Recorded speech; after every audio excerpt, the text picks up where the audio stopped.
Okay, let's get to our next story. Now, this one is about Glenn Greenwald. A lot of people are doing these end of the year kind of videos, right?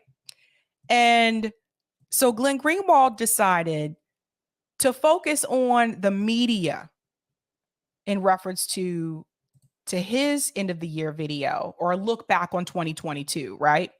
So he decided to focus on the media. So I want to show this to you here because I have a couple things to say.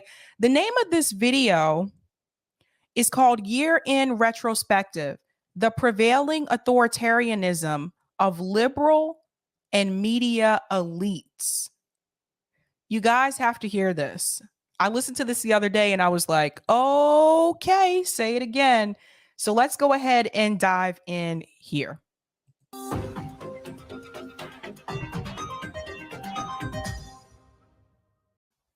When I first began writing about politics in 2005, it was the heyday of the so-called blogosphere. The most read bloggers on both the left and right that built huge audiences were writing 2 paragraphs of invective at a time.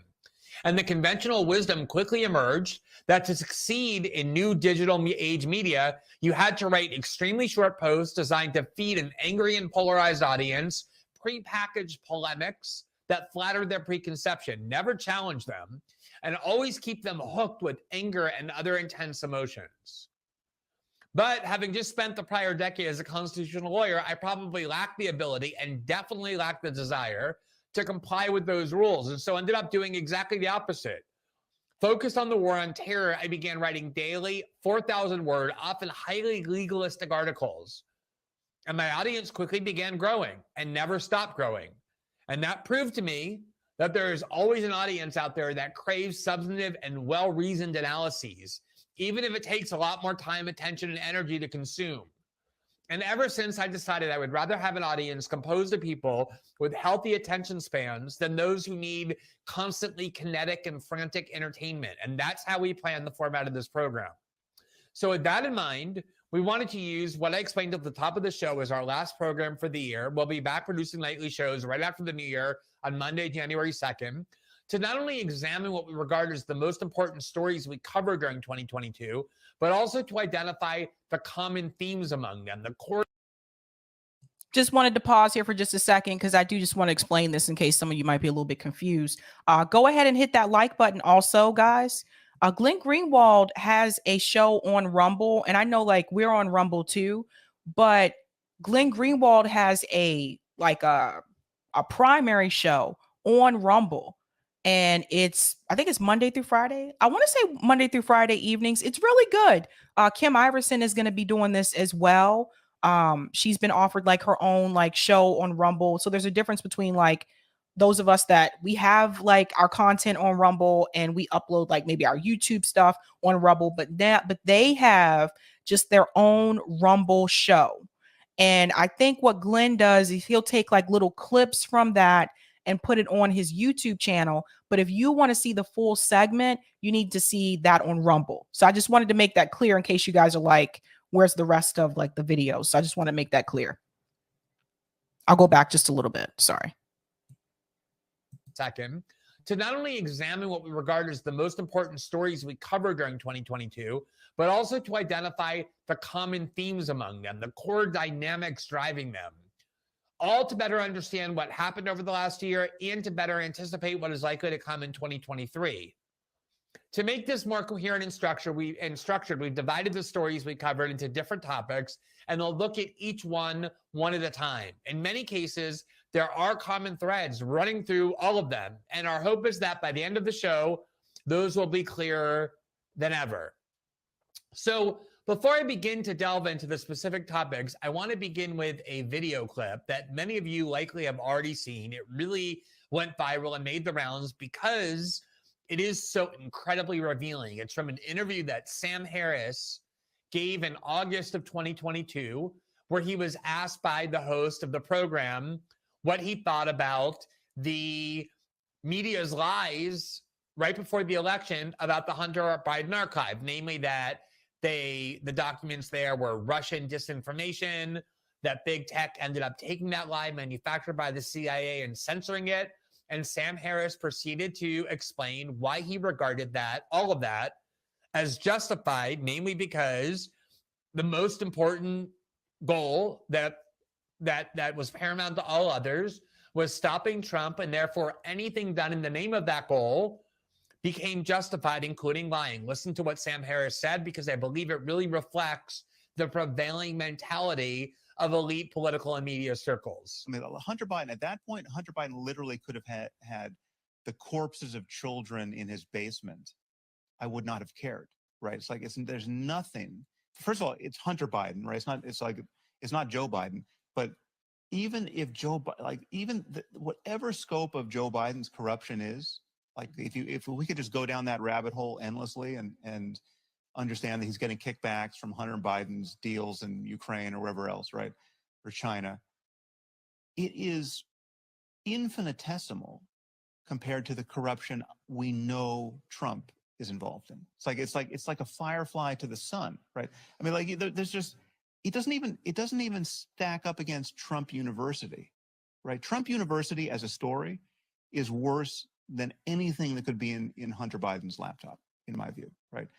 Now, that doesn't answer the people who say it's still completely unfair to not have looked at the laptop in a timely way and to have shut down the New York Post's Twitter account. Like that's just a conspiracy. That's a left-wing conspiracy to deny the presidency to Donald Trump. Absolutely, it was. Absolutely, right? But I think it was warranted, right? And again, it's a coin toss as to whether or not Sam, I'm sorry. That particular piece. I'm really sorry. I was the one that said we should move on, but you've just said something I really struggle with there, which is the kids in the basement. No, fuck the kids in the basement. I'm interested in democracy. You're saying you are content with the left-wing conspiracy to prevent somebody being democratically re-elected as president. Well, no, I'm content. Well, but the thing is, it's just not left wing, right? So Liz Cheney is not left wing, right? Liz Cheney is doing everything in her power to prevent somebody being democratically elected. But there's nothing conspiracy. It's not. It was a conspiracy out in the open. But it doesn't matter if it was. It doesn't matter what part's conspiracy, what part's out in the open. I mean, I think it's like if people get together and talk about what should we do about this phenomenon. If it's like if there was an asteroid hurtling toward Earth, and we got in a room together with all of our friends and had a conversation about what we could do to deflect its course, right? Is that a conspiracy? I mean, there's so many parts of that are shocking that every time I watch it, and that might be the 10th or the 15th or the 20th, I genuinely end up like those hosts, kind of like my job before, just shocked. But there's a certain type of media that really grabs people, that type of sensational, I guess you can call it sensationalism, like the sensational journalism, where they provide that shock value, that shock factor. It could be someone like an Alex Jones, right? Like that type of content, there is a significant audience out there for that. And so when Glenn is talking about the media perspective here, this is something I want you to think about. Like how many people have leaned over to that lane because they know that there is a large audience out there that do want that type of, shock factor, and there's money to be made there. Versus what Glenn Greenwald does, where if you read like his Substack, like he really takes his time and breaks things down for you and goes step by step by step. Some people don't want to read all of that, but I think it's important that you read the details about stories, because if you don't, you just walk away with whatever Sam Harris was just talking about there. You walk away with that shock value, but you're not getting the details and you're not even getting the whole story sometimes. Let's go back in here. That someone would come out and say that. But honestly, I think Sam Harris deserves a kind of credit in the way that people who are candid about their sociopathy deserve more credit than people who hide it. He's expressing not this aberrational rogue view that only he holds. That, what you just heard, is absolutely the prevailing and overarching mentality of the entire liberal political and media class when it came to the last 5 or 6 years, and that continues to this day, given Trump's intention to run again in 2024 and the ongoing existence of not just Trump, but his movement.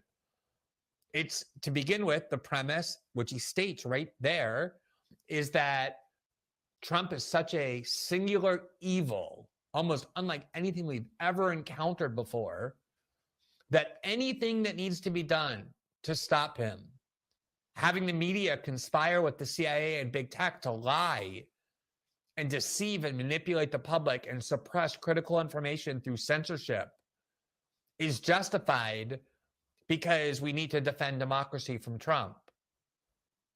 So, for one thing, it's always been the height of irony that the people who claim that they're defending democracy, as he just did, are always explicitly advocating the core attributes of authoritarianism, the very opposite of democracy, like censorship, like the union of corporate and state power to manipulate public opinion, a hallmark of fascism itself.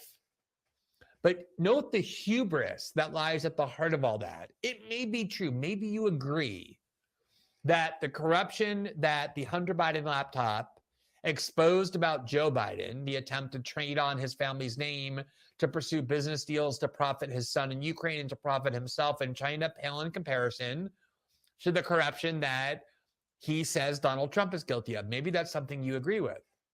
But that's the point of journalism.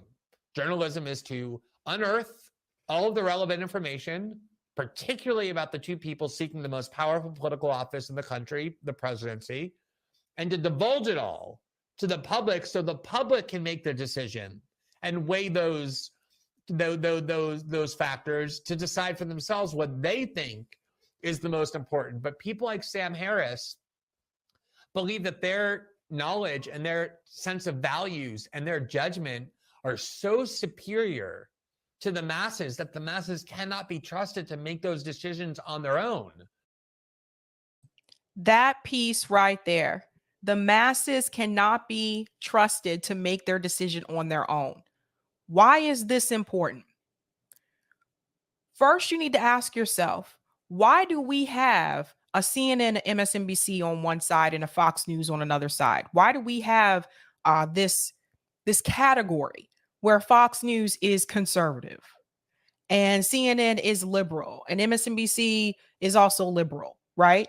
Why do we have those categories? Why not just give people the facts? If you're a journalist, just produce the facts on any one of those platforms and not have the narrative lean a certain way because you're trying to appeal to the liberal audience or to the conservative audience. Why can't they just give people the facts and let the public figure it out for themselves? Because that's actually what journalism is supposed to be. Journalism is just supposed to be the facts. It's really not supposed to be your opinion or you taking the facts and removing pieces from the story that don't fit the liberal narrative or don't fit the conservative narrative. But that's what happens on those networks. And it's not just those networks. It's also some of these other media outlets like the New York Times, the Washington Post, the Huffington Post, the Boston Globe. These outlets as well also have a narrative that leans a certain way. So you don't have a Walter Cronkite anymore.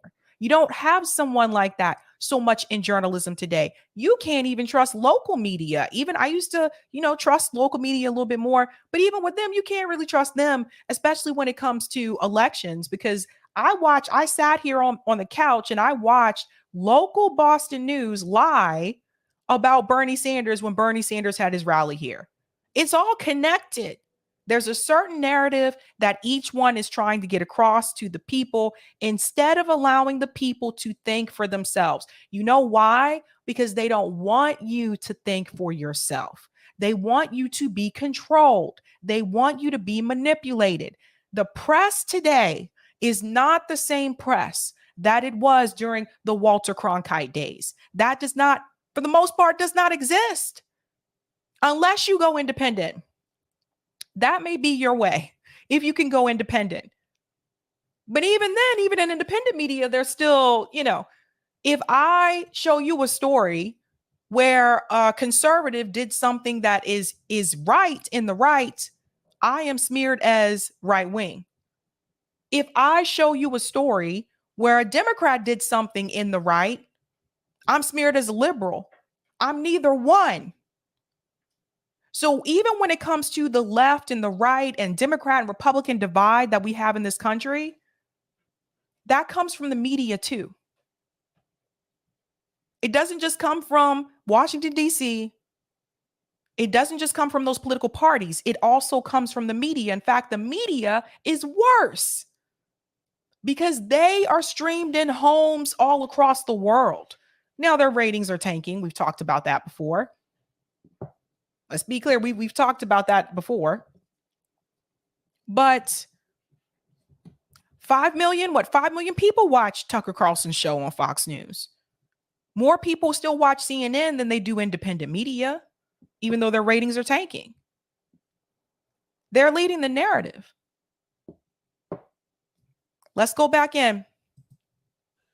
And therefore, the masses have to be deceived and manipulated.